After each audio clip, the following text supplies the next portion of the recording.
Les matériaux de construction sont déjà arrivés. Un signal fort qui traduit la volonté du chef de l'État, Joseph Kabila Kabange, celle de doter cette province d'une centrale capable pour son électrification et son développement. Les gens qui n'ont pas cru que la centrale de Kakobola va être construite, je leur dis aujourd'hui que la centrale va bel et bien être construite parce que c'est depuis le 21 janvier que officieusement les travaux ont été commencés. La preuve en est que vous voyez comment on est en train de construire des maisons, des bureaux, les machines sont là, il y a des routes de voies d'accès.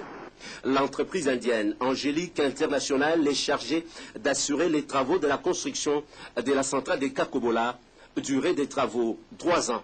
Maître d'ouvrage, le ministère de l'Énergie, dirigé par Gilbert Tchongo Tshibin-Kubula Wantumba, qui suit de près ces méga-projets d'intérêt communautaire. Avec une puissance installée de 9,3 MW, Kakobola alimentera en courant électrique la ville de Kikwit, la cité d'Ngungu et d'Idiofa, sans oublier les environs entendés Bulungu et Kipuka. À Kikwit, lieu de transit des équipements de construction de la centrale, la population a accueilli avec une joie immense l'arrivée des engins, un geste qui redonne espoir aux filles et fils de la province de Bandundu.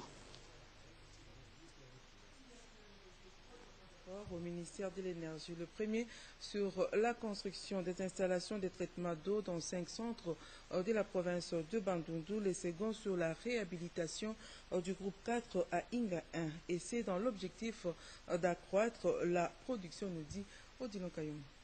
La ville de Kikwit, la cité de Massimalimba, Bulungu et Diofa, nous sommes dans le Bandundu, viennent de bénéficier du financement de la banque allemande KfW à hauteur de 13 millions d'euros.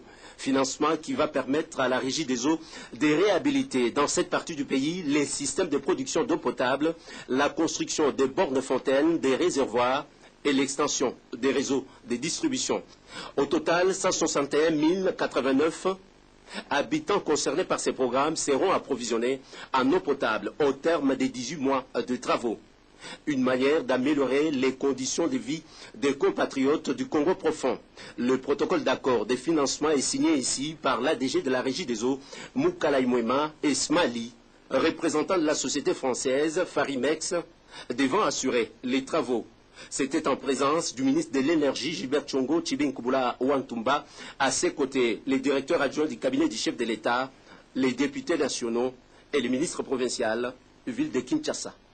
Un autre temps fort, c'est le contrat des travaux de remise en œuvre du groupe 4 de la centrale hydroélectrique d'Inga 1, financé par la Banque africaine de développement, coût total 26 millions de dollars américains. La réhabilitation du groupe 4 va permettre à la SNEL de gagner 55 MW, une production supplémentaire pour desservir la ville de Kinshasa, confrontée au problème de déficit énergétique. Le contrat des travaux est signé par l'administrateur délégué de la SNEL, Eric Mbala-Moussanda, et le responsable de la société italienne, Franco Tocci, chargé de réhabiliter le groupe à l'arrêt. Pour le ministre de l'Énergie, toutes ces actions s'inscrivent dans le cadre de la concrétisation de la volonté politique du président de la République qui fait du secteur de l'énergie la priorité des priorités de 5 chantiers.